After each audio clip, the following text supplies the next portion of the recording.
Good evening, everyone. Welcome to our series of council meetings here tonight, June 17th, 2024. We'll begin with our planning board meeting, which we're starting 6 minutes late. So I will call to order the planning board meeting here at the City of Summerside for June 17th, 2024 at 6:06 p.m. Members of planning board, for members of public who are here with us today and those joining us online. Chair of Planning Board is Councillor Duran. Members of Planning Board are Councillor Duran, Deputy Mayor Snow, Councillor Morrison, and myself, and the rest of Council, for the most part, participates in all of our Planning Board meetings, but when we come to voting, it is just the members of the Standing Committee for Planning Board. We begin each one of our evenings, where there's usually more than one meeting, and even when there's just one, by acknowledging that the land upon which we gather is unceded Mi'kmaq territory. Abagway is covered by the historic treaties of peace and friendship, and we pay our respects to the indigenous Mi'kmaq people who have occupied this island for over 12,000 years, past, present, and future. At this point, I'll call for a conflict of interest with respect to any item on the planning board agenda for any member of council who is here with us today. And seeing and hearing none, at this point I would pass the torch over to our admirable chair, Councillor Duran. I'm going to run out of adjectives. Please. At some point. Call me sir, please. Yeah, so 591 Reed Drive, final subdivision approval. Supporting explanation, purpose is to subdivide PID number 756825, creating Block A and Block B for the purpose to convey Block B to another owner. Planning Board is required to make a recommendation to Council on this application, and final approval is subject to the Development Officer's approval with Council's concurrence. Background: an application was received from 102454 PEI Inc. to subdivide this parcel, PID number 756825, into Block A and Block B for final approval, allowing Block B to be conveyed with no immediate development permitted. A development agreement will be entered between the applicant and the city outlining the conditions. No development of Block B without subdivision approval for Block B. The applicant was granted the preliminary subdivision approval on May 21st, 2024 for Block B. The applicant is in the process of submitting the necessary documentation to allow work to commence. The proposed subdivision layout is indicated on final survey plan prepared by Locust Surveys Limited. Drawing number 23055S03 dated June 6th, 2024. The report. As required under Section 3.6 of the Subdivision and Site Development Bylaw, Council, Planning Board, and the Development Officer shall consider the following general criteria when reviewing development applications under this bylaw as applicable. A. Conformity with this bylaw. Staff comment: the proposed subdivision conforms to the Subdivision and Site Development Bylaw. Section 8.8 of the bylaw states, with Council's concurrence, the Development Officer may grant final approval for a subdivision application while deferring all or some of the applicant's responsibilities for street right-of-ways, parklands, street or municipal services until they are needed, such as when further development commences. The applicant is requesting all responsibilities be deferred until further subdivision of Block B. And then there's an extract from the Subdivision and Site Development Bylaw regarding the deferment of subdivision responsibilities. I don't think I need to read those in, but I will if it's advised that I do so. It's in the package. We can, yeah, it's mentioned above. It's just the excerpt from that Site Development Bylaw.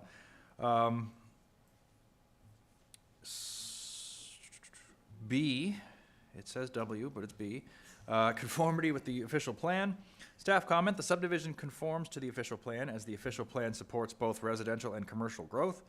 The current land use for the Block A is commercial and the current land use for Block B is residential. Both are designated as such on the future land use plan map. C. Conformity with the zoning bylaw. Staff comment: the proposed lots conform with the zoning bylaw. The proposed lots meet the service commercial C2 and high-density residential R4 zone standards. D. The orderly and following nature of this development.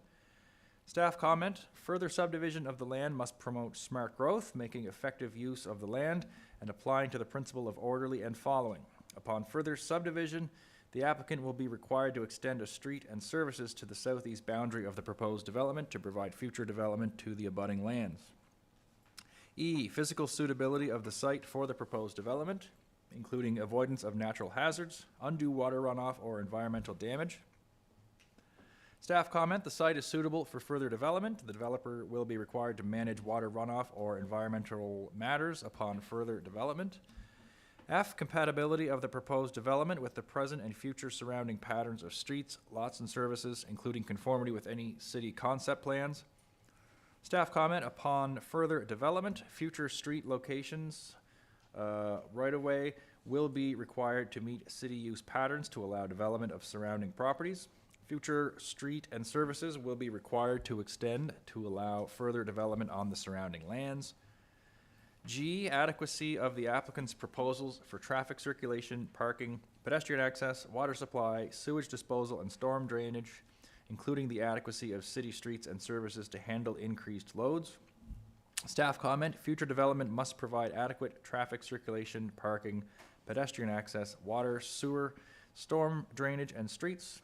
Council may defer the applicant's responsibilities for street right-of-ways, streets, and/or municipal services until further development. H, suitability of parkland provisions. Staff comment, parkland dedication is required for a major residential subdivision based on buildable area. Council may defer parkland, all or a portion of parkland dedication. Parkland fees would apply to Block B. At Council's discretion, the parkland dedication shall be 10% land or $3,550 per acre monetary park contribution. Parkland dedication for this 3.83 acre development would be 0.38 acres or $13,597. Impacts on city finances and budgets. Staff comment, this final subdivision approval application will not have an impact on city finances. J, proof of conformity with any applicable provincial legislation and regulations. Staff comment, the developer shall conform with all provincial requirements as applicable upon further development. And K, other matters as considered relevant and not applicable. Staff reviewed the application requesting final subdivision approval for Block A and Block B while deferring all subdivision responsibilities until further development of Block A and/or Block B. Staff support the application subject to the following. The developer enters into a development agreement. As per section 8.5 of the subdivision and site development bylaw, the planning board shall make a recommendation to council on this application before it is approved or denied. The planning board recommendation, whether carried or defeated, will be brought forward to council for a final decision. And the planning board recommendation, final subdivision approval be granted to 102454 PEI Inc. to subdivide PID number 756825, creating Block A and Block B, deferring all subdivision responsibilities until further development of Block A and/or Block B, as outlined in the development agreement, be recommended to be approved by council. Moved by myself, and I will ask for a seconder from Planning Board. Councillor Morrison. That's on the table now. Is there any questions or concerns or conversations? And if not, I'll just ask that Planning Board members only say aye if you're in favor. Aye. Aye. Opposed? There are none. So that will move to council with the Planning Board's endorsement.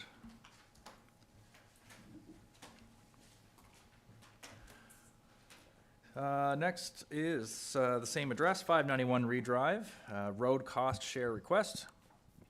Supporting explanation, the purpose, review cost share of street, portion A, and street, portion B, requested by 102454 PEI Inc., 591 Reed Drive. Background, an application was received from 102454 PEI Inc. to subdivide this parcel, PID number 756825, to build a street, extend municipal services, and create 3 lots, lot 24-1, 24-2, and the remainder of PID number 756825. Lot 24-1 and 24-2 are intended for apartment housing. The proposed subdivision layout is indicated on preliminary survey plan prepared by Locus Surveys Limited, Drawing number 23055S01 dated May 2nd, 2024. Planning Board on May 14th, 2024 recommended the council approve the preliminary subdivision approval to 102454 PEI Inc. for preliminary subdivision to subdivide PID number 756825, creating lot 24-1, 24-2, parcel R, the public street, and the remainder of PID number 756825 be recommended to be approved by council. Council granted preliminary subdivision approval on May 21st, 2024. At the planning board meeting on May 14th, 2024, the developer requested a cost share of the street, portion A, 45 meters, requesting the province contribute 50%, the city contribute 25%, and the developer contribute 25%. Based on the project costs provided by the developer, the cost for portion A of the street would be $427,997. The city's requested cost share, 25%, would be $106,999.25. The developer is also requesting a cost share of street portion B, requesting the city contribute 50% and the developer contribute 50%. Being as DTI is requesting a designated turning lane, the transition from 3 lanes to 2 lanes will encroach into the portion B of the street. Costing for this portion of the designated turning lane is not available at this time, being as the engineering design drawings are not complete. Staff support the cost share request for the street portion A. Staff did not support the cost share request for the street portion B. The developer is proposing type 2 sidewalk, which is not a requirement of the bylaw. Thus, the developer's cost would be reduced by $43,000. The new street alignment being proposed is an interim plan. Long-term plan for the intersection is a future traffic circle. The city would consider the developer not installing curbing, providing the storm drainage can be managed to the city's and/or province's satisfaction, which could further reduce the developer's cost. City Council read 2 resolutions at the May 21st, 2024 meeting regarding the cost share for the street, portion A and portion B. Council tabled the cost share requests until such time as the province's cost share was confirmed. Staff have since met with DTI, Department of Transportation and Infrastructure, and they have committed to funding 50% of the cost share for the street, portion A, excluding any infrastructure such as water or sewer. DTI is also committed to doing the engineering, design, and construction for this section of the street, portion A. Planning board recommendation, the city cost share 25% of portion A of the street up to $106,999.25 be recommended to be approved by council. So I will move that to get that onto the floor for discussion. If I could have a seconder from planning board, Councillor Morrison. And yeah, any questions, planning board or council to discuss? I'm curious to the rationale of staff when the recommendation to support cost sharing A and not cost sharing B. I guess, excuse me, cost sharing portion A is out on the, I'll say the public right of way. The portion B is going to be totally on land that the developer owns and will be developing and getting the lots on both sides. So the road that they'd be building on portion A is they'll gain access to their property, but also they'll not gain frontage to sell on that portion of the road. And also in this case, where the right of way is not a regular shape, typically if someone was going to develop off of a road, to get to the existing infrastructure wouldn't be as far as it is in this case. Wouldn't be in as far off of the right of way when they'd be getting their own land and getting developable frontage. Okay. We have since, I guess this was like a month ago in our first costing, we since met with the province. We since did up this report, and then we got more updated drawings from the designer as well as the province. So we have more detail that we feel the cost is less than the 106. When we got some detailed numbers and costing from as late as this afternoon, even from the design team, and then staff having a quick look at it. In there, that's why the last time we didn't have detailed drawings, we said up to the amount of 109 or 107 or whatever the number was, or 106.99. The province plans to, as we mentioned, portion A, they plan to put the tender out themselves and build it themselves. And whatever that cost is, they plan to send a bill for 50% to the developer. So we'll know an exact number from the province of what it costs to, and we would be, what's recommended is 25%, so it would be half of that amount that the province would be invoicing the landowner. So we would have a firm number from the province, and we wouldn't be, so again, we just done some numbers, and we think we're more in the range of 40,000 versus the 105. As far as our 25%, the entire road looks to be about 400,000 or 500,000. All of the road, the portion that's down there is about 50 meters or 45 meters. So just doing some quick math, a third of that is 145,000, which would be the portion out in portion A, and then our share would be 36,000, or if the numbers adjust up that it's more than that, it could be 43,000. So it's not 105 like we were thinking, but that's what we'll know better when we get an actual tender from the province, which I'm not sure when they plan to do this, but that's the order of magnitude we were looking at first, and that's why we said up to a maximum of 107. Yeah, thank you. Just I guess, on the previous resolution, it said there was no financial impact on the city. And then we're into Yeah. up to $106,000. Yeah, the first one, what's really happened, if we look at this one, I know we're doing two separate things tonight. Right. What we're happening on the screen there is the first part was, all we were doing was taking everything circled in red and yellow away from the commercial property. We Right. weren't contributing anything to that. When that happens, that'll be done, and we're in a matter of days or tomorrow. The developer just brought back in their signed construction agreement.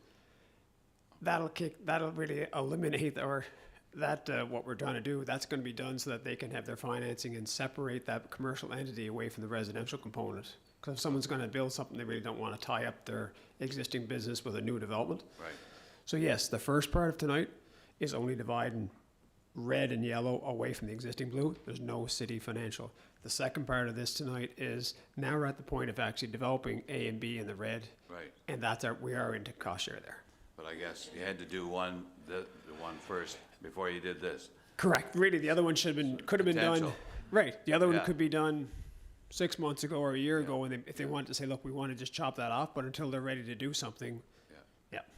But yes, it is a little confusing. I guess I said previous that I certainly not comfortable with $106,000, but if it's closer to the 40,000, I might be able to suck that up. But this is on budgeted money too, right? So that's what we got to look at, because there's a lot of things we're looking at. So, and the other thing is there any way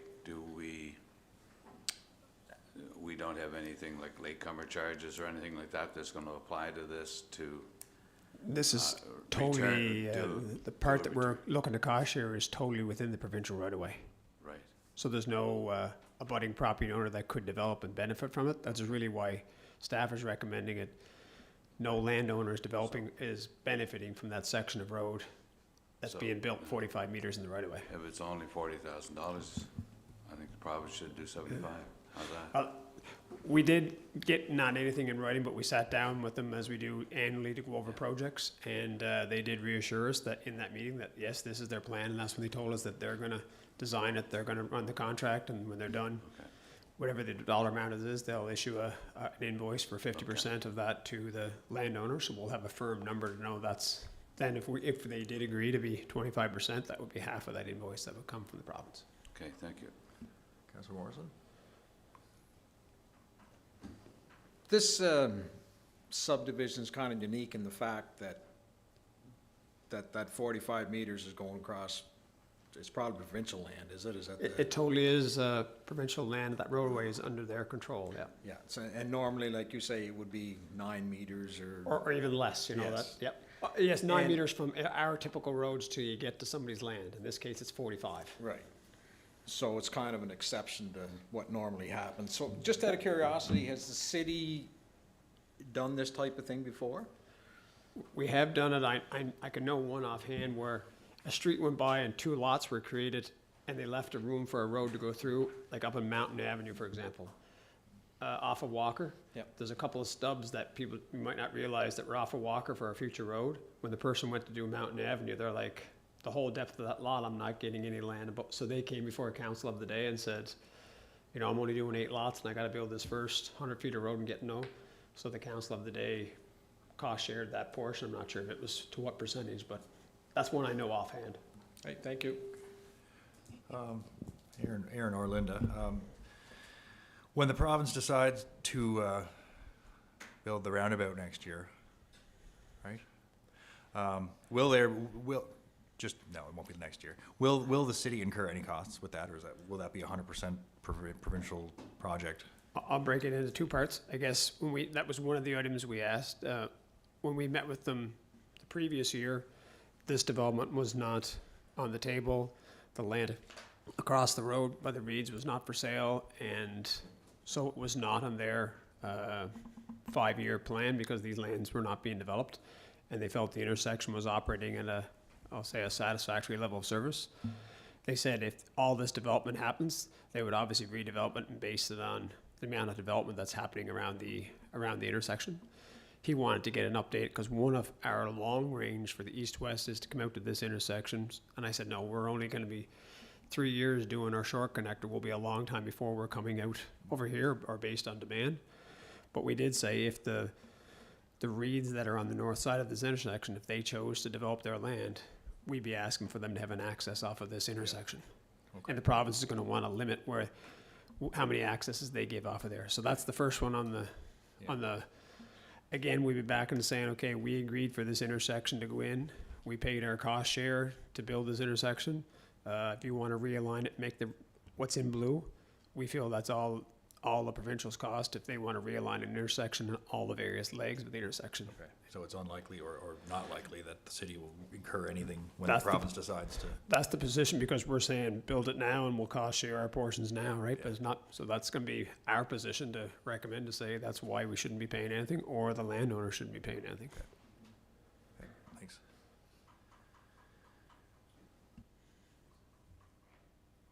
So, as of right now, we don't know how much it's gonna cost, because in here it says 106, and then you're telling me it's 40.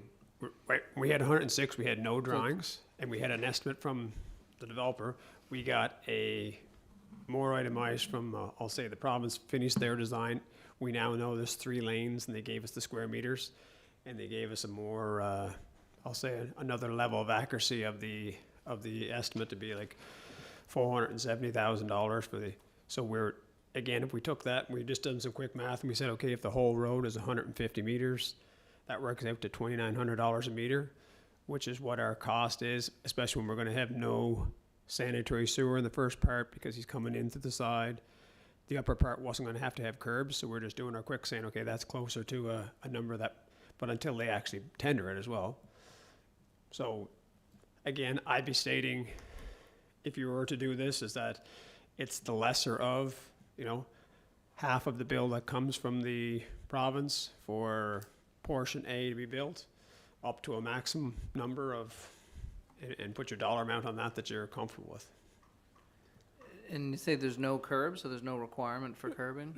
There is, when you look at this here portion, when you get back to, if I can borrow the cursor there, Linda can help me out, right where Linda's at there, we're telling them right there is where the curb will be in the final location, I'll say forever.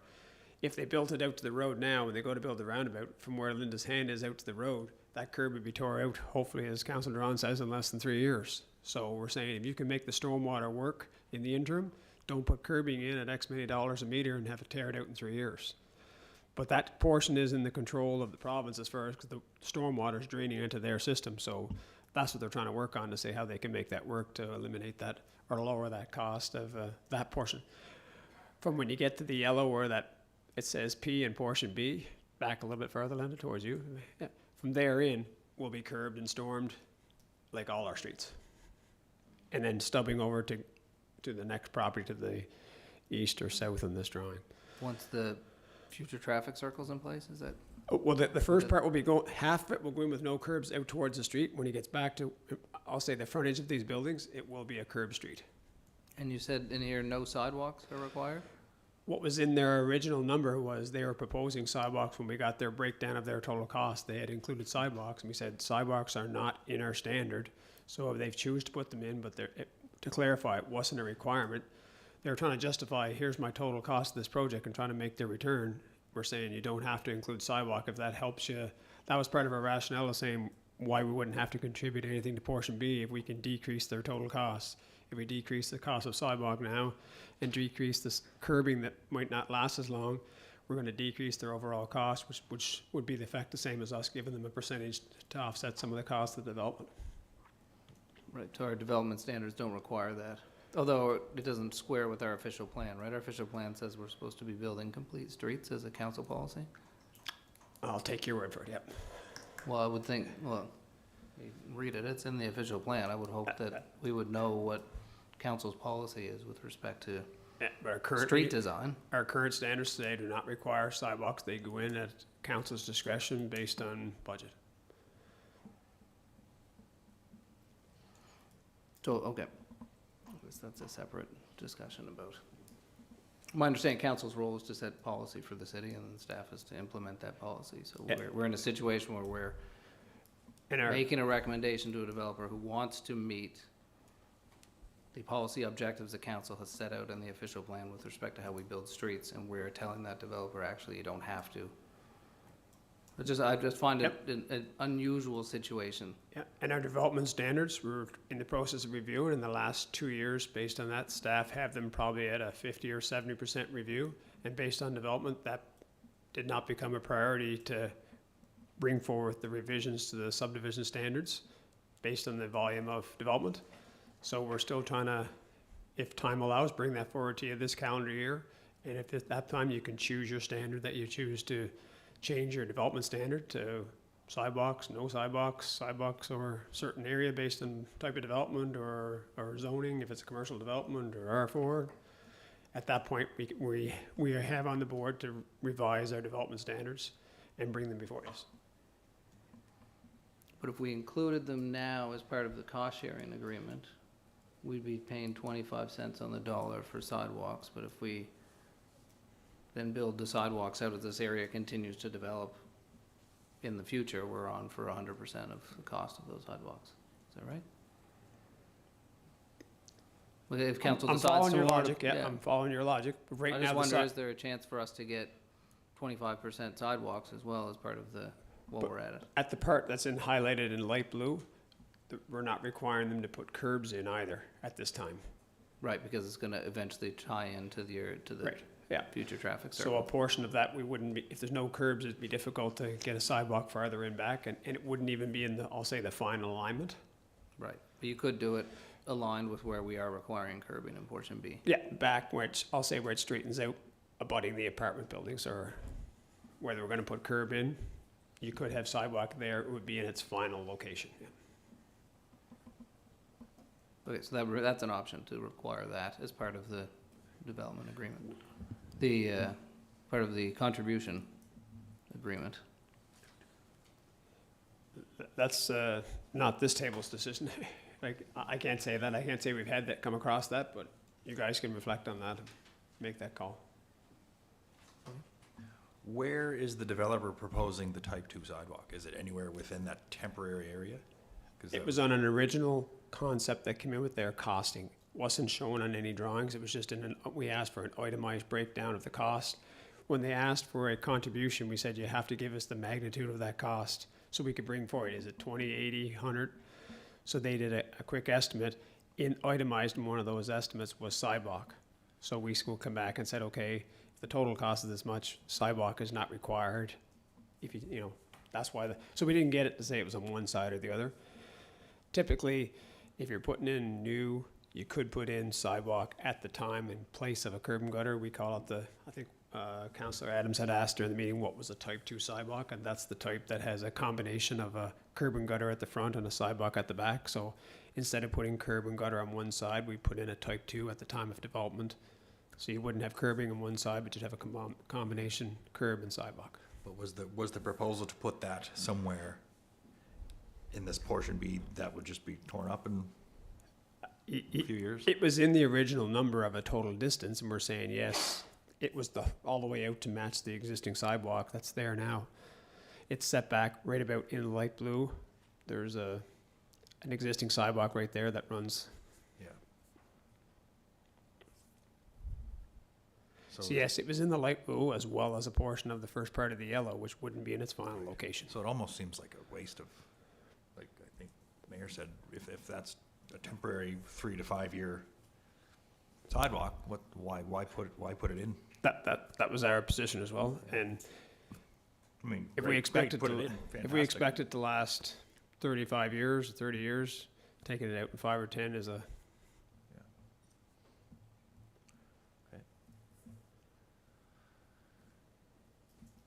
So we have portion A and portion B here is separate. Yeah, there'll be 2 separate, I guess, motions So- of planning board.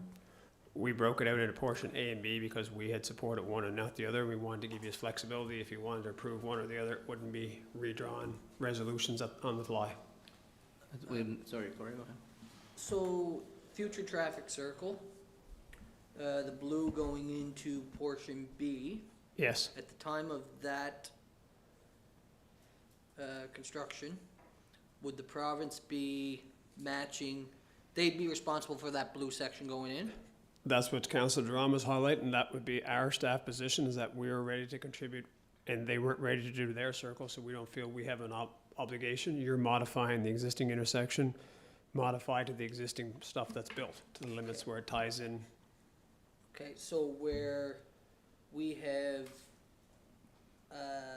so if we were to put in sidewalks of the portion B that were in its Long-term. permanent place, Yep. long-term, Yep, would then that obligate the province to match up to our current road standards that were there for that remaining section?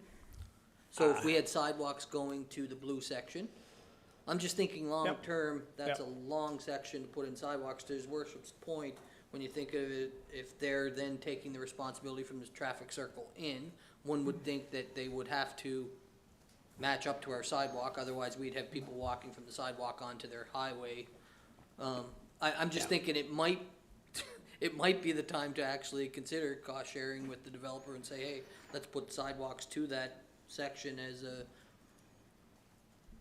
future plan for the province to, and then that area is sidewalked, it's out to the circle, it creates a, I guess. I'm wondering what the liability would be, or if they would be required. I hear what you're saying, but if we put sidewalk in front of these dwellings, how are these residents, new residents getting to the existing sidewalk network on along Route 1A? We're gonna have to build something in the interim. Or else we're just gonna move them out, I guess, out to the shoulder of the road and say, walk on the sidewalk there, which happens in a lot of our cities. I'm just making sure you're aware, we're putting it in, there'll be a gap to our existing sidewalk network. Well, right now, there's gonna be a gap Yep. to the existing sidewalk Yeah, anyway. But we're not Yeah, just as long as so- we're clear that we're proposing to, and there's certainly logic to that, I'm just making sure that we would only be doing it on the section that's straight, and then as Linda pointed out, on the light blue there's existing sidewalk net, would there be a gap there that's, I think if that is a real future plan that's in some sort of realistic time frame, Yep. it might make total sense to do that. and they, at the meeting, felt it was typically developer-led. In other words, the volume and the amount that gets up there would drive to how fast that intersection would be revised. But I can't speak to them whether we put sidewalk part way. Now, if we had it all the way and they tore it out, I mean, there's certainly some logic there to. It would just be a paved sidewalk problem, wouldn't it? What would go in now would be we've mentioned it would replace the existing curb and gutter. If they're putting it in when it's going in new, I don't have numbers in front of me, but for example, if connect it down to, If we were just gonna be tearing it up in a couple of years, wouldn't you just put asphalt instead of cement? we can certainly look at that, yep. Okay. It's just that's without, in that section there, we have it may be a wider paved shoulder because we have to still allow the water to drain off because Right. we weren't providing any curb and storm system there, just to get to a ditch system out to the highway to meet their ditch system, Because that's all the province uses around any of their roundabouts. and there's all kinds of. Yeah, they did up at the top of ours in Granville, Granville Street, yeah, yep. yeah. Okay, thank you. So my last question, I know you covered this, but what's the expected timeline for the province and the traffic circle? They told us it was based on how quickly the area developed. They didn't say, specify how many units, but if we got, for example, here, these are 10 units, or 10 buildings and 12, that's 120 units. So we said that's a substantial amount of development in one area that's gonna affect that existing four-leg intersection. And we said, not to mention, the landowner behind is not a long-term farmer, has expressed interest in considering development, and the land across the road, the Reeds, has a for sale sign on it. So we're saying, that didn't exist 2 years ago or a year ago, so there's a lot more demand. So they said that would adjust their projection on the when the roundabout would be.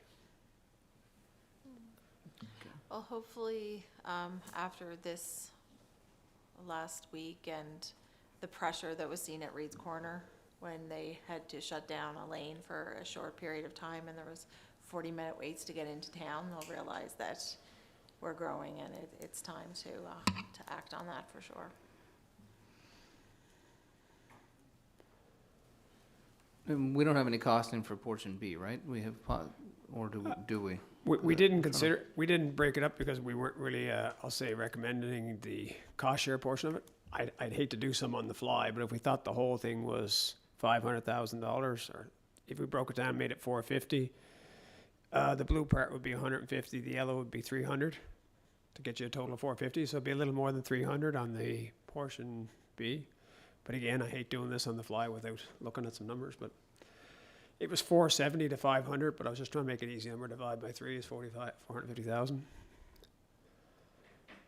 So I guess we're first just be voting on portion A.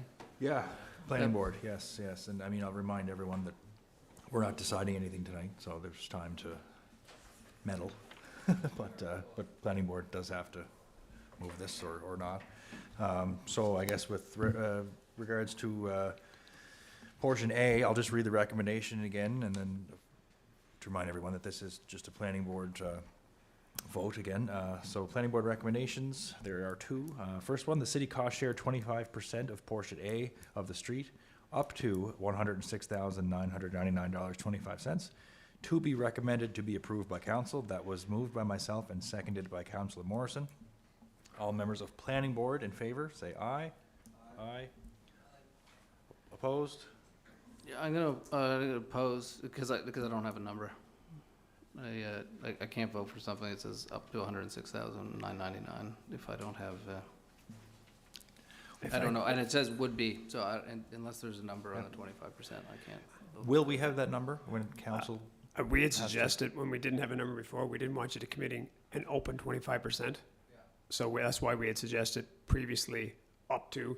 Yeah. We can go back prior I would to your, I'd almost suggest we change this to, I mean, I know I already moved Yep. it, but suggest we change it from up to 106,999, more in line with what Councillor McDougall and yourself said, maybe up to 50, or, yeah, the lesser, I would suggest it would be up to that number, or the lesser of, if a number comes in from the province, you know a hard number when they get their cost, they're gonna bill the developer 50%, and we're supposed to be splitting, but what's on the table is to split that amount. You'd be saying 50% of the invoice from the province, the lesser of that, or a revised number that we'll have to get you to, if it's 35 or 43, we can yeah. spend a little I more. mean, I'm comfortable moving it because I know the decision's not being made tonight, and this just moves it forward, but, I mean, if this was the council meeting, I'd be sharing the same concerns as the mayor. I would not want to approve something open-ended with that, such a variance there, but. No, this will be another. It is on Is for it? council, Okay. but at council, so we- at council, we can defer it. This Yeah. is not going to, the decision, final Yeah. decision on this from council isn't going to impact the major subdivision, will it? There's two separate parts. The first part was the major subdivision to allow this to get subdivided out. We can defer this last part, right, for, Council can. until the council can, when it comes to council? That's what, there are two separate things before you, yep. Right, okay. And even the second one is part A and part B, yeah. Okay, no, so, With the province though, my understanding, the reason why I was okay with the up to 106,000 is because from listening to the director, the province is supplying us with a quote and we're only doing 25% of that project. We're not, so it regardless, we're protected in some way. We're not gonna have, you know, Yeah, what, like, yes, I felt That's why I was secure saying it knowing was the the lesser of province two. was. The province did not give us the initial estimate. Right, The province did not give us Okay. any numbers on this. This was just original numbers when we asked the developer saying, if you're asking for 25%, we have to be able to tell them a number that represents. So when we got the number, we just said, okay, that works. Now, since then, we've gotten more detailed drawings to say, okay, here's the total meters, and is that number realistic, to try to give you right, a tighter estimate. okay. Thank you. Okay, so, your worship, still against that? Yeah, that's fine. We won't, Yeah. we won't Yeah, that's revote or anything, okay. And then the second part, is that the kitty, oh my God, the kitty, meow. The city cost share 50% of portion B of the street, to be recommended to be approved by council. And we do not have a mover or seconder yet. I will ask for one if there is. If not, it still goes to council. It just won't have the planning board's endorsement, so. Second part moved by His Worship and seconded by myself, Councillor Duran. Members of the planning board in favor, say aye. Aye. I don't think I have to vote in favor if I'm seconded or moved it, do I? Like we always have before, yeah. No, you can, Oh, then I don't, okay, then I would retract my move. No, I don't have to vote in favor. No, yeah, sorry. Yeah, Okay, no, sorry, yeah, no, it's, sometimes we get these things, okay. Again, members of the planning board in favor, say aye. Opposed? nay. Nay. And nay. I didn't realize we were, yeah, so. That will still go to council later this evening, so. Sorry for the confusion there. It's strange to get a part A, part B, but I think it's good that we did.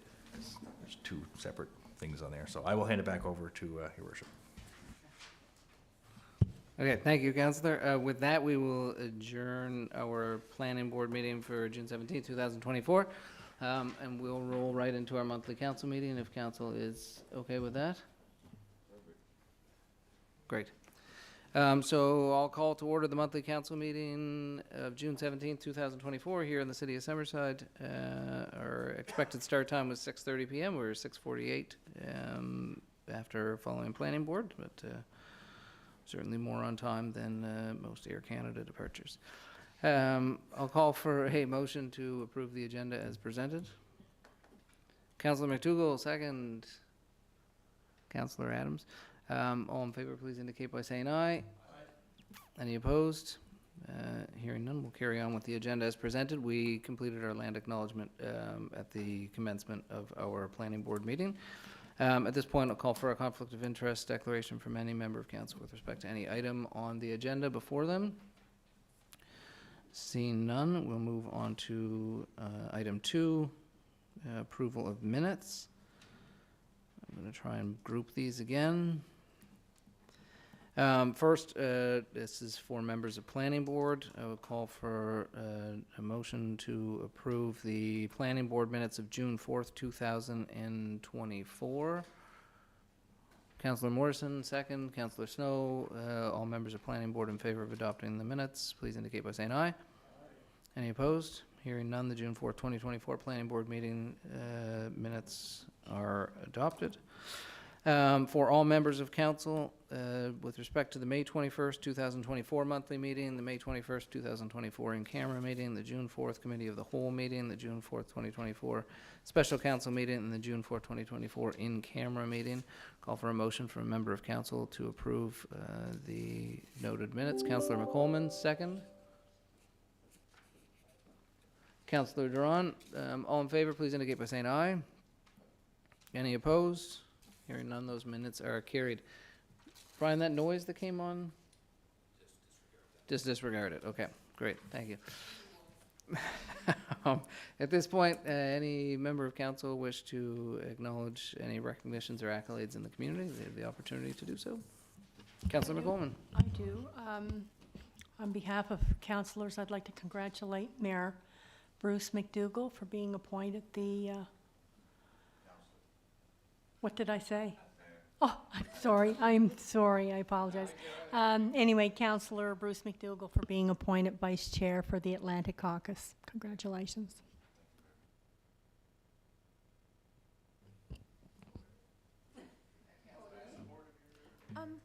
I don't know if I should be following up when Rick speaks on community services, but I just wanted to give a shout out to Tenacity Hockey School.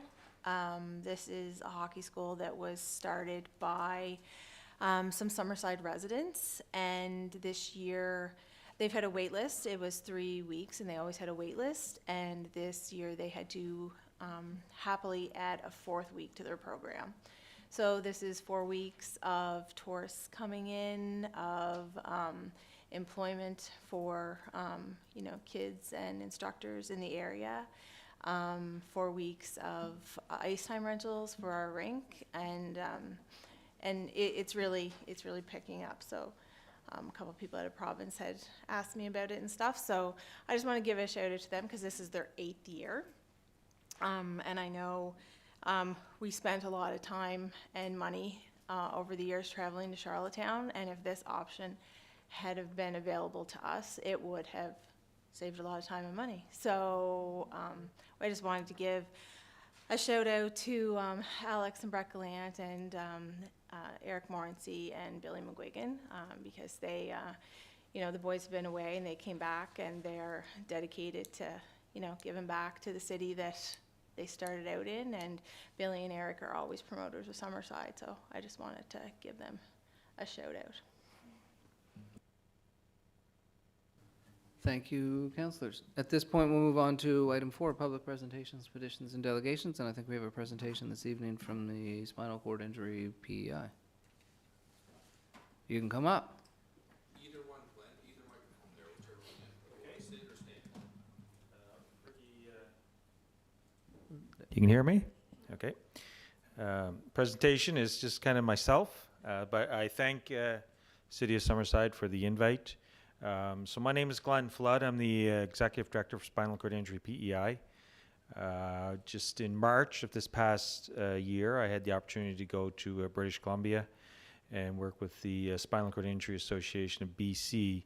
Not that that's earth-shattering. The opportunity was for myself as the ED for our provincial association to take part in their universal accessibility brand new training app that they have worked with the University in Vancouver and tourism in Vancouver to create for, of course, accessibility, the challenges of it, and still to this day many barriers perhaps that are out there. Our organization is part of a network across the country with spinal cord injury associations, and certainly since I began about 2.5 years ago, a catchphrase is about becoming barrier-free by 2040 in Canada.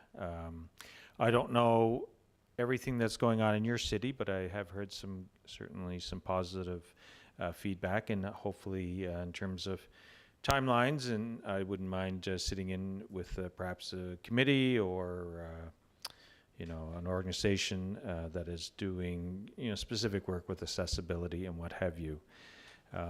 Not that I need a whole lot more meetings in my life, but certainly an opportunity to be interested. So the app is one that is on our phone. I have a username and a password. It's all still managed by SCI BC right now. So the app is a checklist. So there's a code, a national code, which I'm sure work you've done in your city, you've followed if in terms of putting things accessible, avoiding barriers, and putting your community members that have mobility disabilities and their needs first.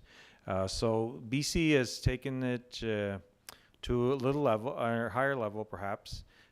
Still a few kinks to work out, but that's technology. So I just wanted to have the opportunity to speak this evening to your council, your mayor. I've, did a little bit of work with certain groups in the city resource abilities is one.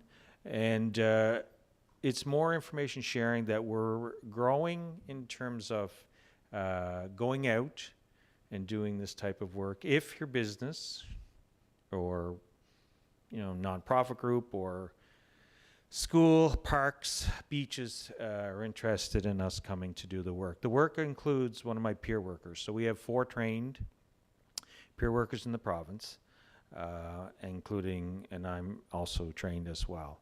The peer workers are individuals who live their lives with a spinal cord injury. So it's the expertise that I've gained through SCIBC and their lived experience. Again, we're following the codes and what have you. So I just wanted to have a chance to come up and speak tonight, let you know that we are available to do this sort of work. We had just off the record a few chances starting last year when the Canada Games was going on. They were a little concerned around the end of some of the facilities with presenters that Billy Bridges was one, I believe. Is that correct? Yeah. So we have gotten an opportunity to get out and do a little bit of this type of work. It's on our website in terms that we do this. We think we're heading in the right direction. We want to be part of breaking down the barriers, and we don't want to be any of the reasons that we're left behind to make sure we look after people with not just spinal cord injury, but any type of physical mobility disability. And that's my presentation. That's great. Thanks a lot, Glenn. Any questions, comments from members of council? I think you're a great spokesperson, for bringing the information forward. And I know that as a city, we've looked at a number of things and discussed in our council with regards to railings, different things like that, because I think the biggest thing that we do hear from time to time from our residents with mobility and accessibility, Glenn, is dignity, being inclusive so that they can partake within the community at different outings and events. So I appreciate your comments. Thank you. We are set up at the rink. We're doing a Sea to Fitness program on Thursday afternoons and Saturday mornings with some of the residents, so that's going pretty well popular.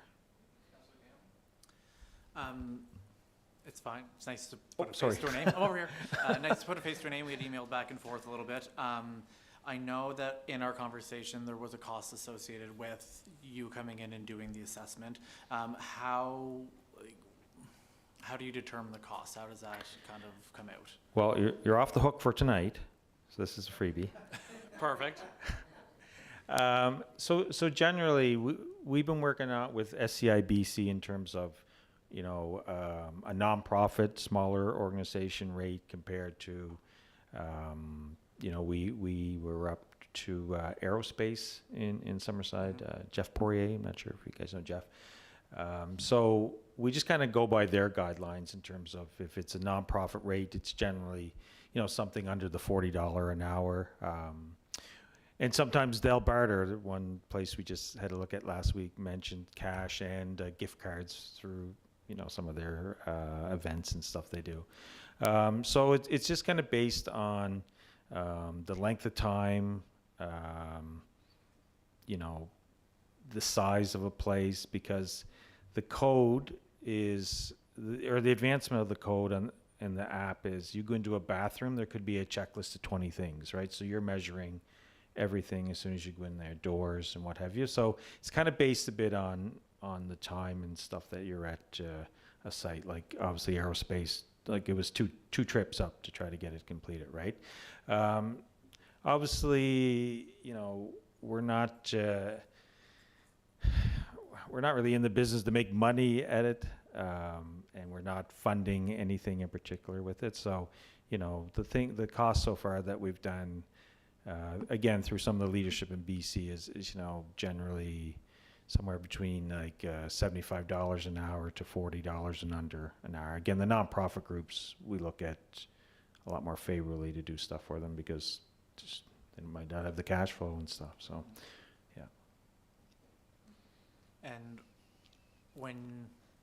if you came to the city of Summerside, would you expect us to tell you kind of where we would like you to go, or do you determine that on your own? Like, would we give you a park, would we give you a building, or would you determine that? Well, it would be suggestions from the city where you're perhaps looking to make something that, more accessible would be the ideal. But we would come and look at any spot that's under your jurisdiction.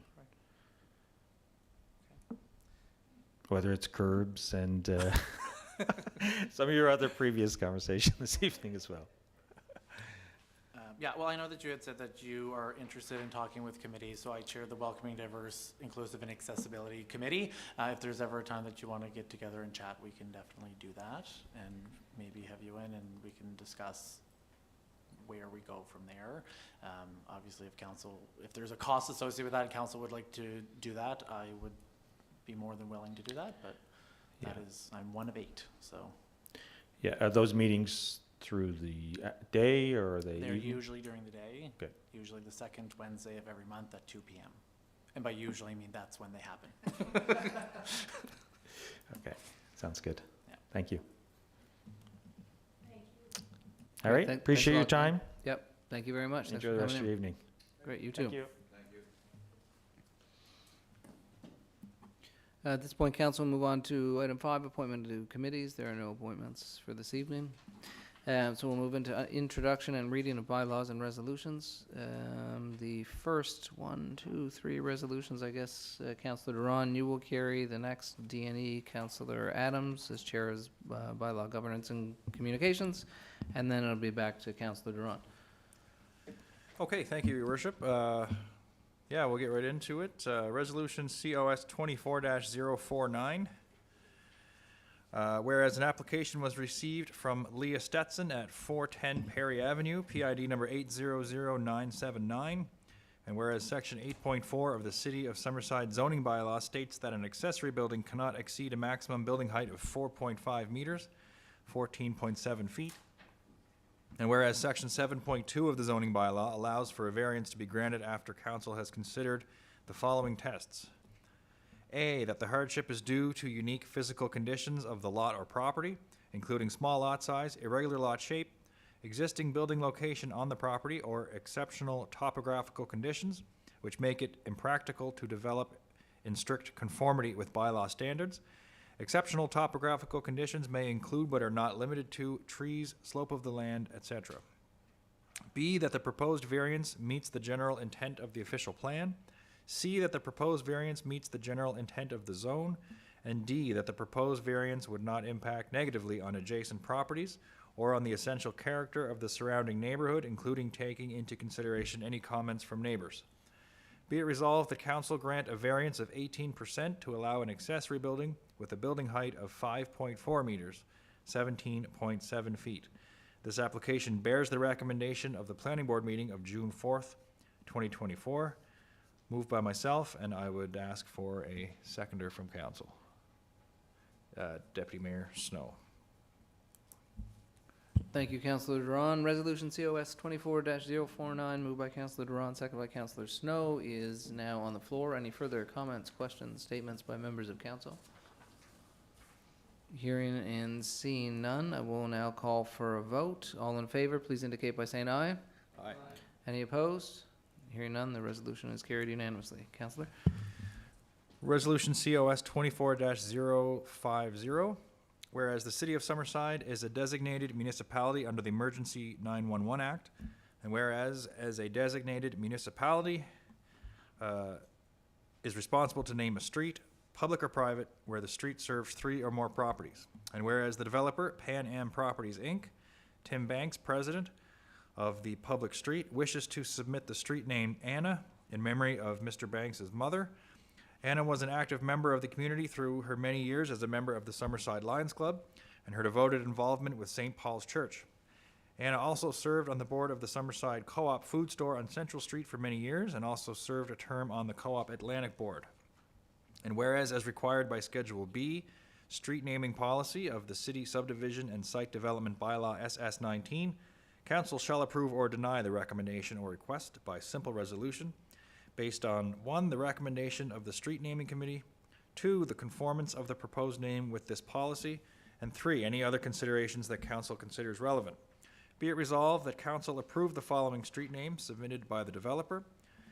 As per the street name policy, the suffix will be Drive. The official street name is Anna Drive. The public street is located off Granville Street, PID number 322073. This bears the recommendation of the planning board meeting of June 4th, 2024.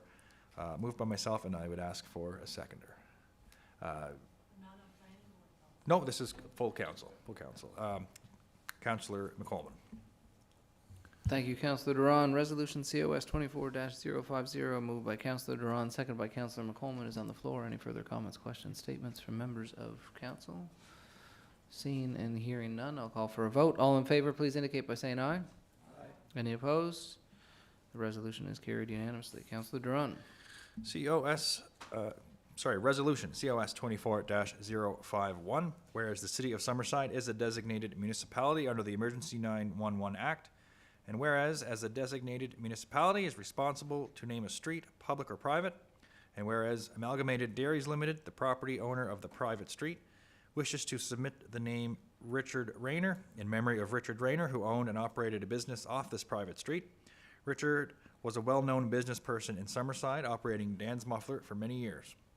And whereas as required by Schedule B, street naming policy of the City Subdivision and Site Development Bylaw SS-19, council shall approve or deny the recommendation or request by simple resolution based on 1, the recommendation of the street naming committee, 2, the conformance of the proposed name with this policy, and 3, any other considerations that council considers relevant. Be it resolved that council approve the following street names submitted by the property owner. As per the street name policy, the suffix will be street. The official street name is Richard Rayner Street. This private street is located off Noonan Street, PID number 314021. This bears the recommendation of the planning board meeting of June 4th, 2024. Ask for a mover and a seconder. I don't need to do all of them. Moved by Councillor Adams and seconded by Councillor Morrison. Thank you, Councillor. Resolution COS 24-051, moved by Councillor Adams, seconded by Councillor Morrison, is on the floor. Any statements, comments, or questions from members of council? Seeing and hearing none, I'll call for a vote. All in favor, please indicate by saying aye. Aye. Any opposed? The resolution is carried unanimously. Thank you, Councillor Duran. Now move over to Councillor Adams.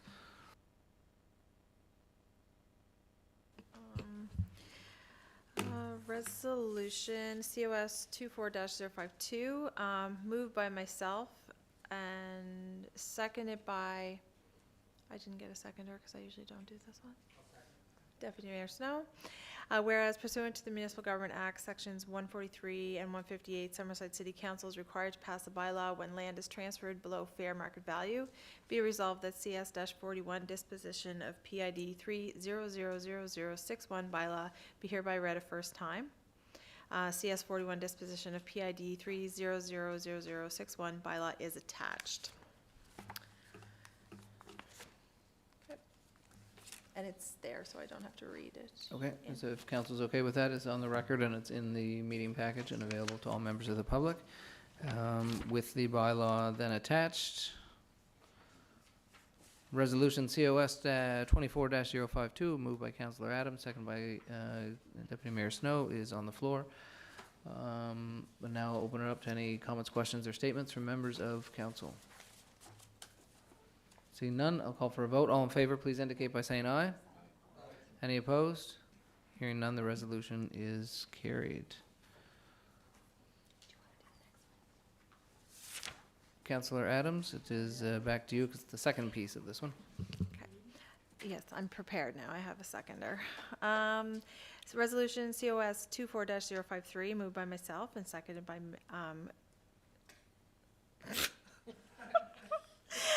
Councillor McColman. I'm like staring right at her and drawing a blank. Whereas pursuant to the Municipal Government Act Sections 143 and 158, Summerside City Council is required to pass a bylaw when land is transferred below fair market value.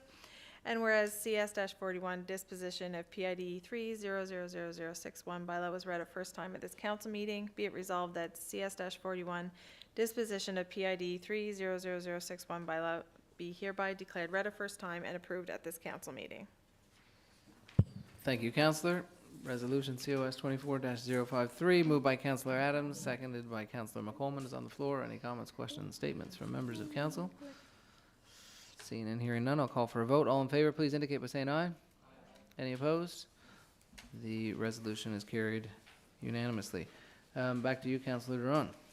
Thank you, Your Worship. Resolution COS 24-054.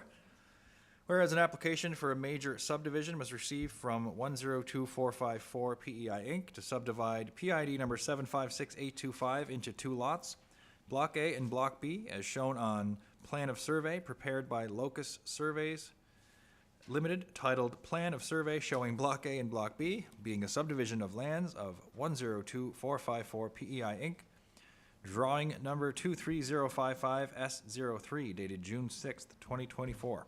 And whereas in accordance with section 3.6 of the subdivision and site development bylaw, council shall consider the following general criteria as applicable: conformity with all requirements of this bylaw, conformity with the official plan, conformity with the zoning bylaw, the orderly and following nature of the development, physical suitability of the site for the proposed development, including avoidance of natural hazards, undue water runoff, or environmental damage, compatibility of the proposed development with the present and future surrounding patterns of streets, lots, and services, including conformity with any city concept plans, adequacy of the applicant's proposal for traffic circulation, parking, pedestrian access, water supply, sewage disposal, and storm drainage, including the adequacy of city streets and services to handle increased loads, suitability of parkland provisions, impacts on city finances and budgets, proof of conformity with any applicable provincial legislation and regulations, and other matters as considered relevant. And whereas in accordance with section 8.8, deferment of subdivision responsibilities of the subdivision bylaw, with council's concurrence, the development officer may grant final approval for a subdivision application while deferring all or some of an applicant's responsibilities for street right-of-ways, parklands, streets, or municipal services until they are needed, or the city's exact requirements can be determined for a property being subdivided into final lots for purposes of conveying ownership, but not for any other immediate development. And whereas the conditions of deferring subdivision responsibilities are the applicant fulfills any immediate subdivision requirements of the city which are not being deferred. As required by council, the applicant signs a development agreement with the city to meet their deferred subdivision responsibilities. No buildings or uses are permitted on any lot without proper street access or services as required under this bylaw or the zoning bylaw, and no large lots are developed in such a way as to obstruct potential re-subdivision. Be it resolved that the development officer grant final subdivision approval in accordance with section 8.8 of the subdivision and site development bylaw into 2 lots, Block A and Block B, as shown on plan of survey prepared by Locus Surveys Limited, titled Plan of Survey Showing Block A and Block B, being a subdivision of lands of 102454 PEI Inc., drawing number 23055S03, dated June 6, 2024, subject to the applicant signing a development agreement with the following condition outlined in the agreement: deferment of the applicant's responsibilities with respect to street right-of-ways, parkland, streets, and municipal services until such time as the landowner seeks development or further subdivision of Block A and or Block B, as shown on plan of survey prepared by Locus Surveys Limited, titled Plan of Survey Showing Block A and Block B, being a subdivision of lands of 102454 PEI Inc., drawing number 23055S03, dated June 6th, 2024. This bears the recommendation of the planning board meeting held on June 17th, 2024. Moved by myself, and I would ask for a seconder. Deputy Mayor Snow. Thank you, Councilor. Resolution COS 24-054, moved by Councilor Duran, seconded by Deputy Mayor Snow, is on the floor. Any further comments, questions, statements from members of council? Seeing and hearing none, I'll call for a vote. All in favor, please indicate by saying aye. Aye. Any opposed? The resolution is carried. Councilor Duran? Resolution COS 24-055, whereas an application for a major subdivision was received from 102454 PEI Inc. to subdivide PID number 756825 into 3 lots, Lot 24-1, 24-2, the remainder of PID number 756825, and Parcel R, Public Street. Lot 24-1 and 24-2 are intended for high-density residential R4, as shown on preliminary plan of survey prepared by Locus Surveys Limited, titled Preliminary Plan of Survey showing lots 24 and 24-2, being a subdivision of lands of 102454 PEI Inc., drawing number 23055S01 dated May 2nd, 2024.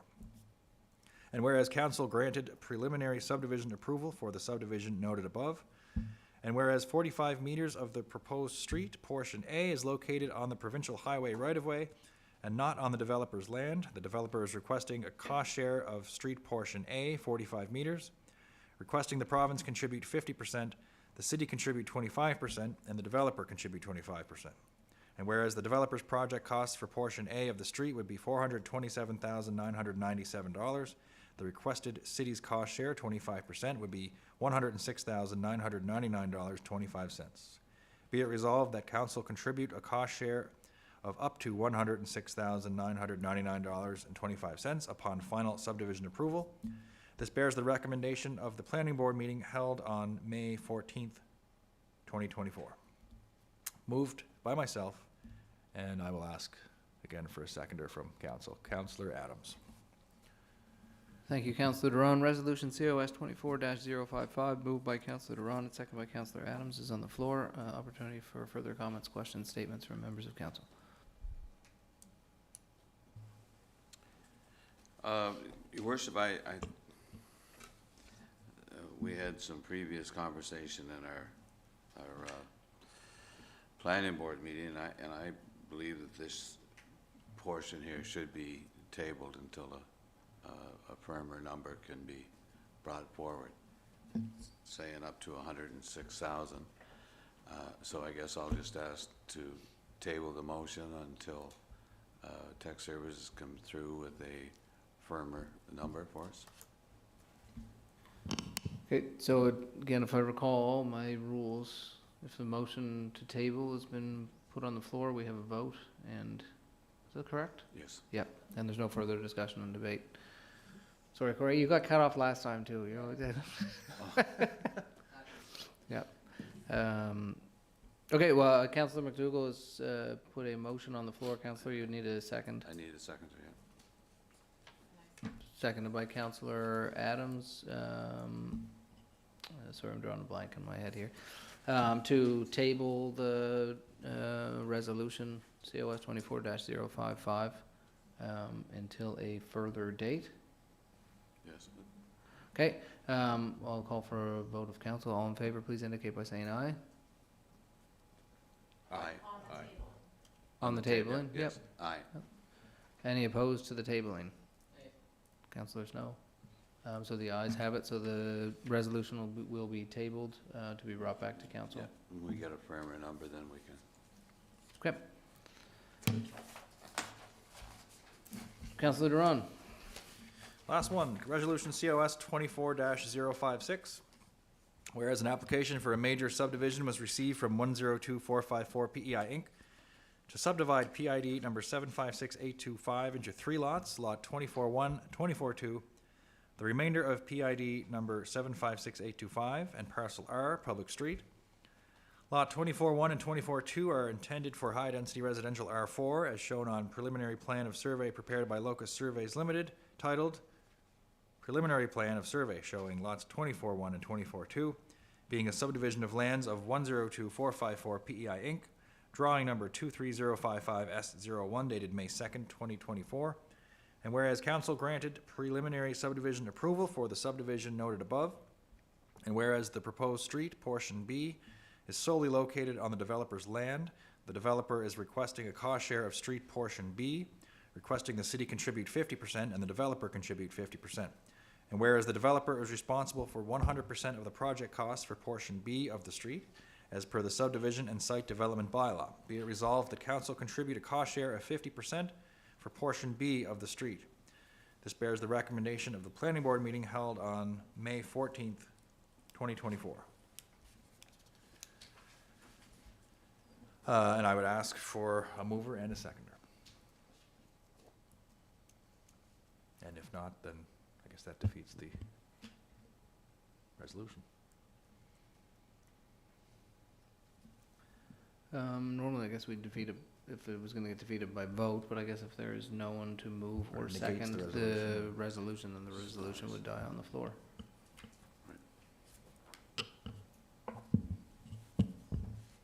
Okay, then the resolution will not be voted on and will die on the floor, so I don't know if I can open it up for comments or questions from council, but Councilor Snow, you've got your mic on, so. I don't know if you can either, but That's okay, go ahead. I would be curious to have further discussions down the road with this one, even though it may have died on the floor here. During planning board, the discussions around the complete streets, sidewalks, and how that might tie into the future roundabout out there, I think is Yeah. a valuable discussion worth being had. So, as this plan moves along and streets are developed and maybe there's more discussions with the province on pricing of portion A, portion B, and what the roundabout, future roundabout might mean, I think we could revisit possibly cost sharing, because I think there's some valuable discussions to be had. Yeah, and I don't think either the dying of the resolution or the tabling would restrict that, so those can both come back. I think the tabling would come back, having been tabled. The process. But you're my- The process with the previous agreement, subdivision approval agreement allows to move ahead anyway. This is just till we get back to a number. Okay, thanks. Councilor Adams? So would it have been possible to have a closer number? Like, what would have gotten us a closer number? To feel more, because there was quite a bit of difference, 40 or 50 some to 106 or 60. Once the whatever it was. project's tendered. Once the project's tendered? Okay. That will give you the exact number. There may be an opportunity to get Yeah. a closer number before that as well. Yeah, I was just curious as to like what could make this move along quicker not quicker, but more efficiently rather than having to stop it and go back again. Like, is there a way to do the costing so that it's even closer? Like, there's quite a wide range, so that's why I was just Yeah, I think on portion A, is that we call it partially, portion A, we're not discussing that obviously because we've tabled it, but portion B has no costing. So I think that's a fair point, so I think both of those can come back. Just to let a lawyer up here, it's a rule, don't blame the rule bearer. So to all councilors' points, I think this will come back for discussion. It sounds like that's what council wants to do, so that direction can be given to staff to not end the conversations, but to bring that back in the future. And we could save all those questions for then. Is that okay? Okay, council. And we go into the department reports. Section 7, we will begin with the department report from Finance Representative, Councillor McDougall. Councillor? Thank you, Your Worship. I do have a report here by Director Kristen Hunsford. Good evening, colleagues, City Council and business and residents of the City of Summerside. I'd like to start the report with a few reminders of our utility customers. Customer portal is available and you can review your account details, access your utility bills, and make payments by credit card or Visa debit. Please see our website at www.summerside.ca and click on My Utilities in the top right-hand corner to access this portal. Or you can contact us at 902-432-1230. We can send you an invitation to create your account. A budget billing program which calculates a fixed monthly installment based on the prior 12-month period is available for all residential customers. The application form is available on our website. Disconnections for non-payment are occurring, and we are strongly encouraging customers who have an outstanding utility balance that greater than 60 days to address their overdue balances. The table, no, I don't need to read that. The status of our utility accounts receivable as of June 13th, 2024 is as follows. Total overdue balance is $225,000 compared to $234,000 as of May 12th, 2074. Still preparing for our external auditors, Grant Thornton, to come in on site for our annual audit, and preliminary results project a small surplus for 23-24. And as per section 175.1 of the Municipal Government Act, the municipality shall provide the government of PEI a copy of our audited financial statement and auditor's report no later than October 15th. That's my report, Your Worship. I thank you. Any questions? Thank you, Councillor McDougall. I just have a couple of comments. One is the city is getting ready to host the Atlantic Mayors Congress this week. And I've been a member of the Atlantic Mayors Congress for a number of years, and very proud to say that this is one of the biggest ones that is going to happen, and it's going to happen here in Summerside. There's been a lot of work gone into it, and I want to thank all the staff and the mayor. It's going to be great, and I encourage council to take in any of the events they can, because when we have it in other areas, the council is usually invited. They have to let people know when they're going and when they're not, or whatever. But looking forward to that. It's always great, and the Atlantic Mayors Congress is we have a lot of heavy hitters coming to this one, and it's going to be good. And it's the first time that we've had our CAOs involved in it, so there's some good things going to come out of it, and it's happening here in Summerside.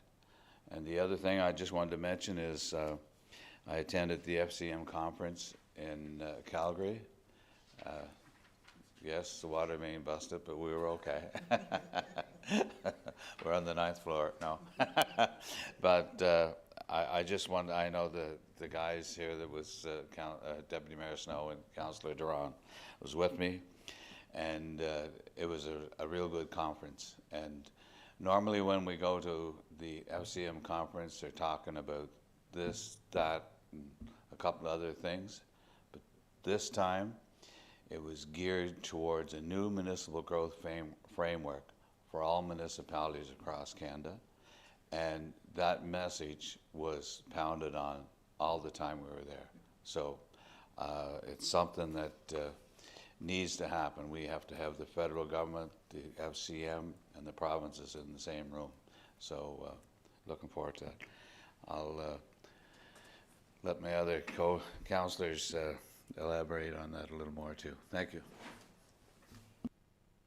Thank you, Councillor McDougall. I will now move on to Representative Councillor Cameron for Governance, HR, and Legal Services. Councillor?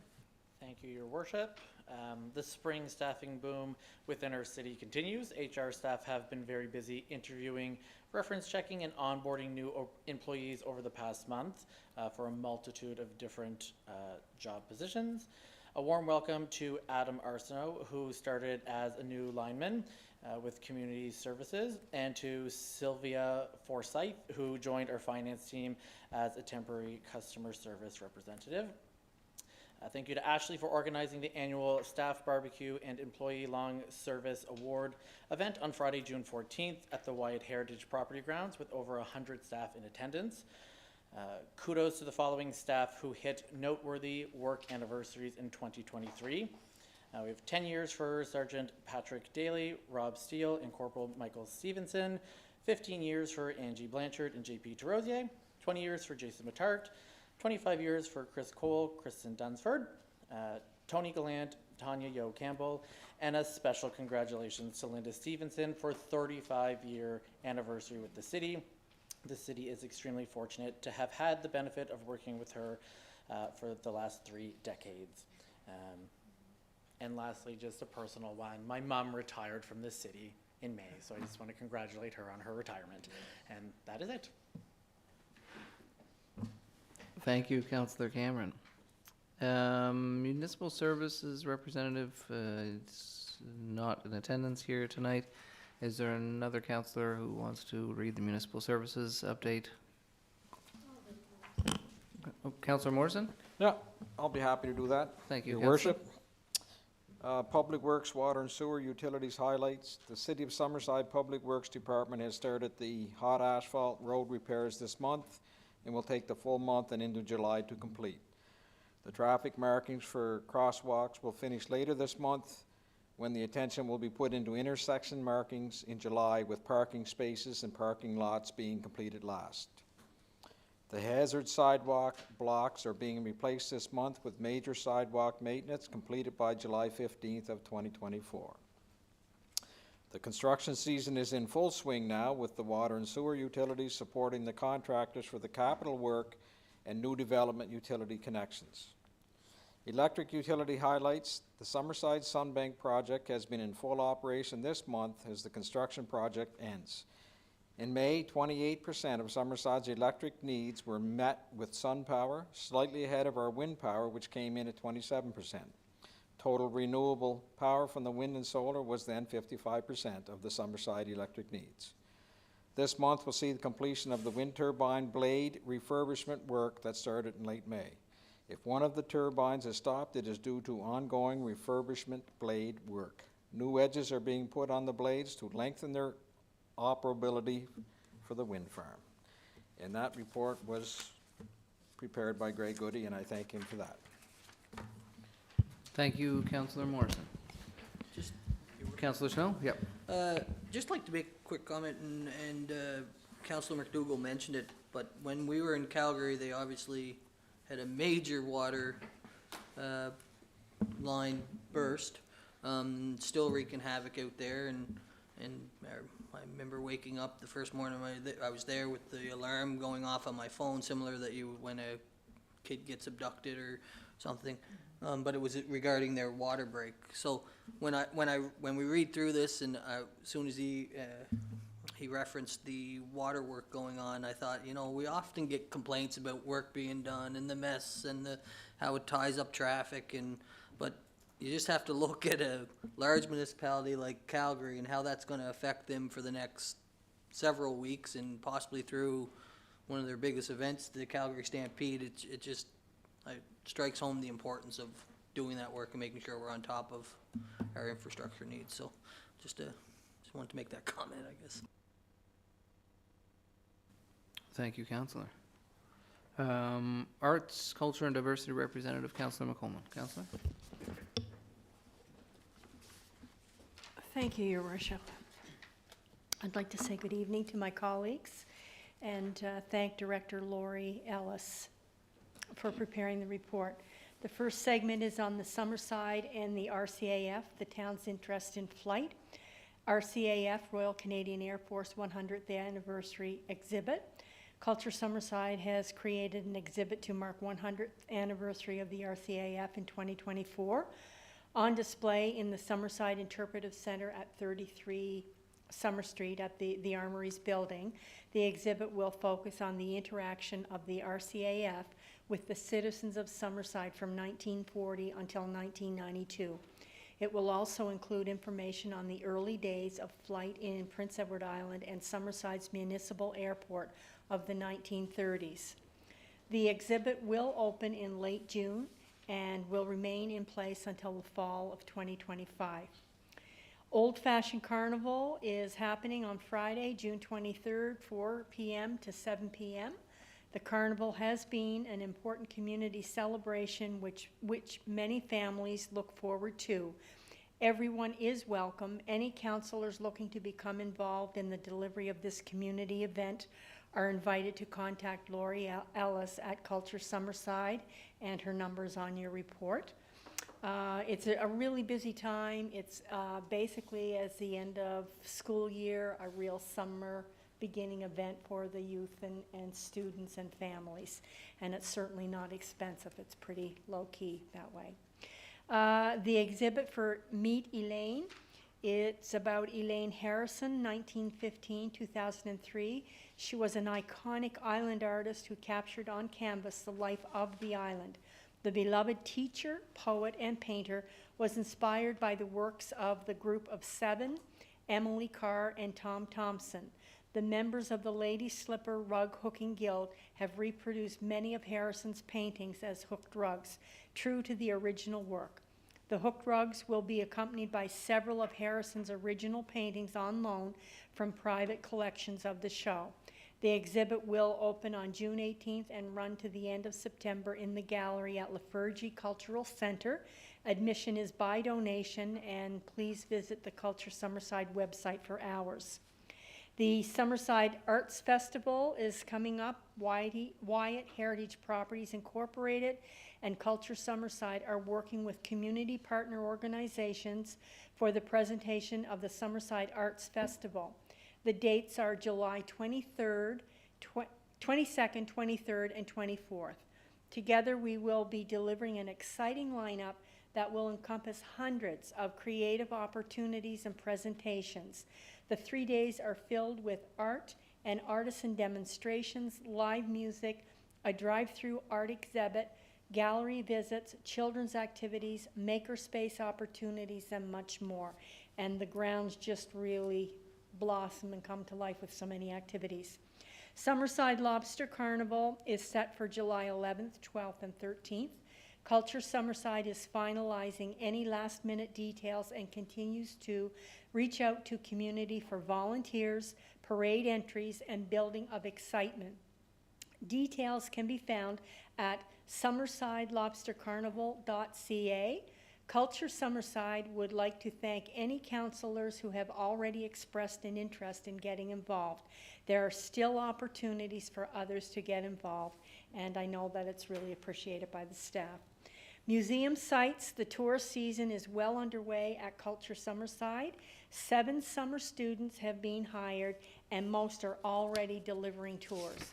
I've seen a few of them working and studying their material so that they'll do a really good job when they do the tours, and they're pretty excited as summer intern students. And that concludes my report.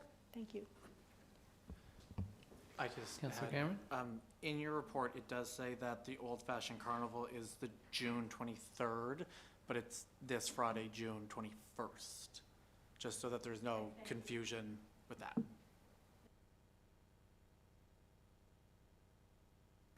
Thank you, Councillor McColman and Councillor Cameron, for your attention to detail. Saving all of the people who would have shown up on the 23rd and shaking a fist. But that's great. Thank you.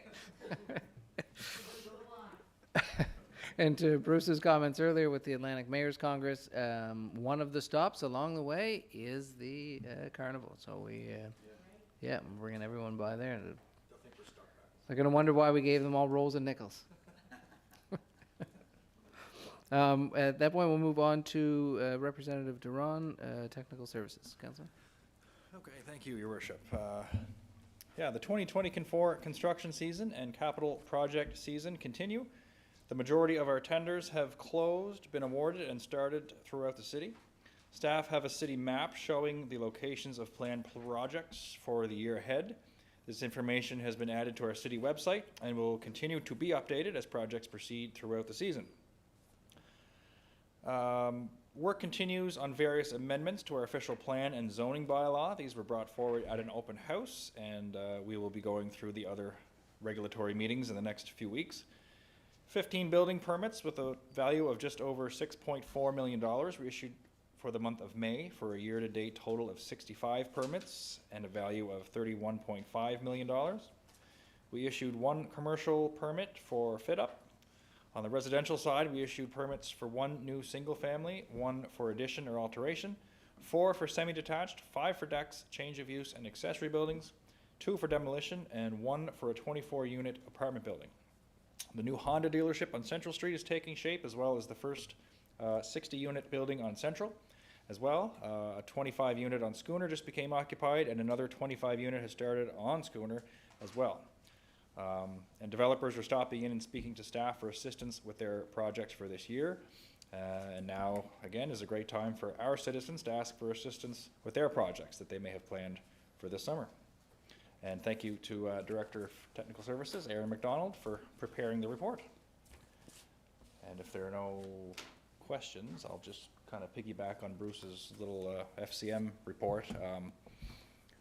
I had gone back in 2019 as a new councillor to Quebec City. I think we were in office for 5 months or so, I guess. And I remember my first impressions there were sort of, I wouldn't say, I wasn't nervous, but I wasn't experienced enough to really kind of dive in and kind of discover all that the FCM conference had to offer. So, of course, the next two were canceled because of COVID, and then I sat out 2022 and 2023 just due to family growth and that sort of thing. So I thought I'd give it another chance this year, and went, and was really glad that I did, because I saw a lot of value in it that I didn't see the first time. So I certainly encourage anybody that hasn't gone before to give it a shot. There was, lots of talking just with different councillors from different areas, even just as you meet them on the street, not as part of any of the meetings. You're wearing a sort of a name tag the whole time, and it says where you're from, and people will kind of point out and ask, do you have the same problems we have? How are you guys dealing with this? And everybody across the country seems to be dealing with identical problems. So it was really interesting. The only thing is, it was in Alberta, and the last dinner they served us chicken. Yeah. I don't get it. It's chicken. I mean, it was good, but it was Alberta. They gave us chicken. Anyway, that's my report. Oh yes, 1 out of 5. But it was fantastic, chicken. But then the whole experience was fantastic. So great weather, and it was good. Very glad that I went. And I lost my earbuds on the plane, and Kristen, I won't be filing a claim for that, but it was their first flight, and anyway, I was sitting beside somebody I really wish I would have had my earbuds. But that's my report. All right, Councillor Duran. No, he wasn't sitting beside me. That's what I was going to say, just for the record. Councillor Deputy Mayor Snow. Thank you, Your Worship. I'd like to start by thanking Mike Tuska for the report. The following is a brief update from the Office of Economic Development. It's been a busy month fielding investment inquiries, touring prospective clients through the Eco Park building, and networking with commercial brokers on expansion opportunities in Summerside, and advancing several capital renewable energy projects. The office hosted 2 senior account representatives from the National Research Council on a tour in Summerside to see firsthand our robust infrastructure, learn more about the sophisticated ecosystem building programs, and advancements on proof of concept opportunities in Summerside. IRAP helps companies scale and commercialize innovation, and exploring ways in which Summerside can play a role in helping their clients succeed, de-risk projects, and advance our local economy. The department continues to advance files on hydrogen, renewable energy, and investment opportunities in Summerside. The office will continue over the summer to drive awareness and conversations with business investors looking to grow the economy, and as importantly, working with our existing base on solving opportunities for growth. That is the report of the Department of Economic Development.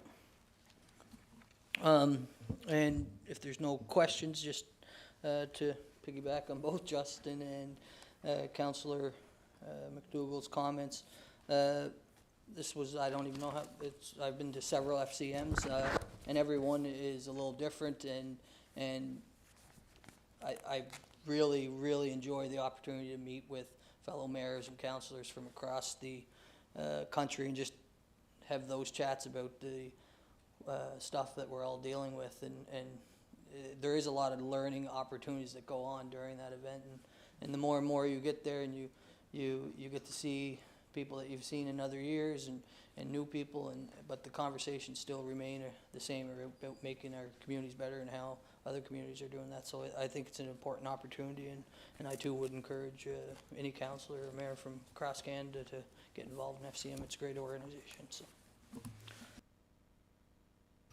Thank you, Deputy Mayor Snow. Representative for Emergency Services and Communications, Councillor Adams. Councillor? Thank you, Your Worship, and thank you to Ken Culleton. Ken does this report for me every month. So we'll do fire first, and this is for May 2024. There were 5 medical first responder calls, 28 silent alarms, and 0 general alarms. They wanted to note that general alarms, these are fires involving structures. There were only 2 over the past 4 months. So that's attributed to residents being aware of good fire prevention practices, and this is a statistic that they are very proud of. Firefighters trained and tested equipment for a total of 214 hours this month. Congratulations goes out to our new level 1 members, Kaylin Noonan, Donald McFadden-Reed, Scott Warren, Jacob McCabe, Scott Watson, and new level 2 members, Joe McCarthy, Alex Forrest, and Kevin MacArthur. And that's it for fire. If there's any questions. I'll keep going right into police services, and Chief Walker sent this report in. Deputy Chief Blackyer attended a meeting in Montreal for the National Police Services National Advisory Committee. This committee provides strategic advice and crime prevention through the Crime Prevention Committee and specialized police services. Members met in Charlottetown for a meeting in regards to the operations of the mobile mental health program. And that's good because that came up in the update that they did. We sort of called on them to look into that, how that could assist them. A number of our members participated in the Special Olympics Law Enforcement Run. Constable Burke assisted the Atlantic Police Academy in some of their training scenarios to the police cadets. A grade 9 class from Athena attended the academy and was provided a presentation by Constable Burke on policing and the daily tasks of a police officer in Summerside. Chief and Deputy attended the PEI Police Chiefs meeting in May, and there were a number of topics discussed. Constable Matheson did a cyber safety talk at Community Connections and was involved in the Family Violence Walk as well. May 12th to 18th was Road Safety Week. Hundreds of vehicles were checked and a number of charges were laid during this initiative with Summerside Police, RCMP, and Kensington Police. 3 of our members attended the Atlantic Police Academy for a coach officers course. Sergeant Daly attended a sexual offense investigations workshop at L Division in Charlottetown. There were a number of presentations in regards to investigating sexual assaults and how to best support victims of this type of crime. And 3 members completed the carbine rifle instructors course at the academy. They will be instructing the members in this field as part of their yearly mandatory training under the Police Act. That's it, Your Worship. Thank you, Councillor Adams. Councillor Morrison, Can I just Representative. say something really Councillor quickly? Cameron, yes. Sorry, Just to one your thing light. that wasn't in, and I think it's very humble for police services not to put in, was there was no wrong dates. Just that they didn't include that they did their bike rally, which is just such a huge success every year, and I know so many family and children love that, and I just think it's very humble of them to not even put that in there, because it's such a huge thing that they do for the community.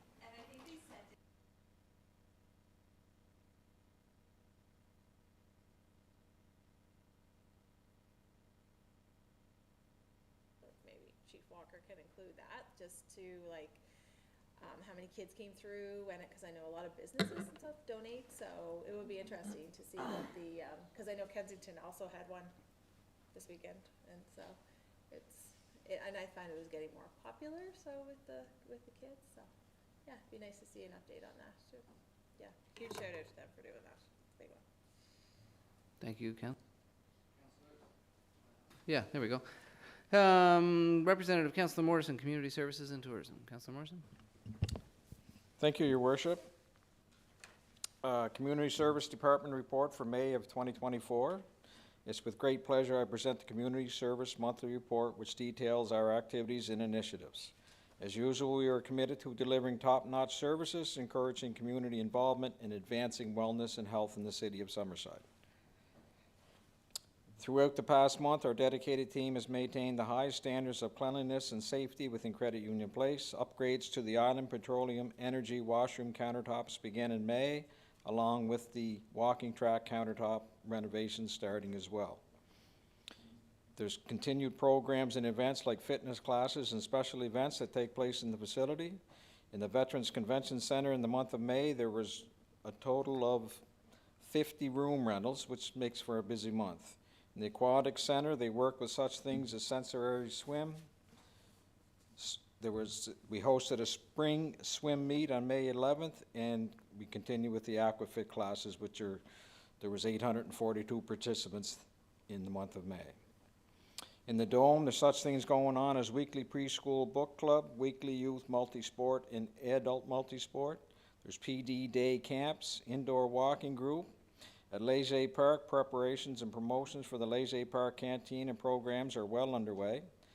In the summer schedule, we are developing and preparing the summer schedule for activities at Leger Park. And I don't think this, I think it's still coming up, is the Shipyards Run. Preparations for Shipyards Run 2024 are progressing smoothly, ensuring an exciting event ahead. Sport, entertainment, tourism, Summerside, in addition to the thriving activities at Credit Union Place, sports, entertainment, tourism is gearing up for major events this summer. Host committees for Noah Dobson's Hockey Fest and the U21 Women's Baseball Nationals have been holding bi-weekly meetings in preparation for the summer. In conclusion, Credit Union Place thrives as a vital community hub, offering diverse programs and maintaining top-notch facilities. From successful events such as Sticks and Monster Spectacular to ongoing fitness classes and sports games, our facility remains a cornerstone of activity and entertainment. And just before I can conclude or finish up, I was at the Wellness Center today, and I meant to ask JP about it. He's gone now, but I believe the pool area, which includes the steam room and hot tub and sauna, are closed this week for ongoing maintenance in the area. So just in case anybody, there was a few people that were showing up to go swimming, so they may or may not be aware of it. So if anybody happens to be listening, that I'm pretty sure it opens again next Monday is the scheduled plan. So I'll thank JP for his report, and any questions, I'd try to answer them.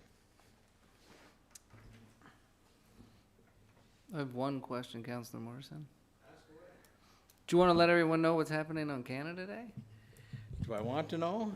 Well, I would if I had it in front of me, but I don't have the whole Okay, sorry, schedule. because it's not in here. I thought it would be in here.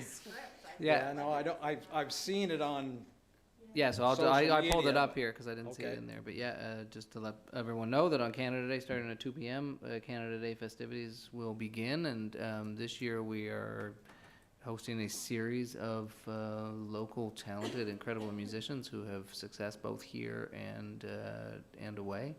And I guess one of the big hooks is Ali Walker will be playing, capping off the evening, and she'll be on set. Her set starts at 9 p.m. with fireworks at 10 p.m. So we've got an afternoon full of lots of activities for family and lots of fantastic music all afternoon at Green Shore. And it should be pretty awesome. And Canada Day is before our next meeting, which seems crazy. Perfect. Cool. I just had a comment. Councillor McDougall, yes. Yes, not a question, Councillor Morrison, but just a comment. I know these guys are out there, they're working really hard. I just wanted to pass on our thanks to Trent Williams and the grounds crew. I went by today and all you could see was they were bent over and going right at it with their hands and planting but you know, they got a lot of work to do for over the last couple of weeks, getting everything planted and ready to make our city. And besides that, they got to stop and they got to clean up areas that are reported with encampments and stuff like that. So they're really challenged. They're really pushed. And when we have a lot of rain, the grass grows really fast. And so anyway, they're doing a great job, and I just I noticed that, so I just wanted to pass it along. Thanks.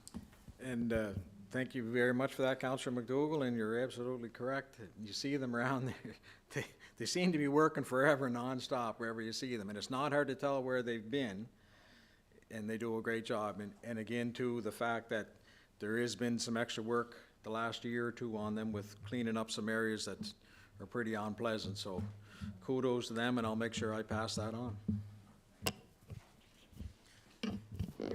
Councillor McGolman, yeah. I just, a couple of things that I forgot that came up that tied in with community services is this week yourself, your worship, and I know Councillor Morrison, we attended the Rotary SIS book program for literacy for the students.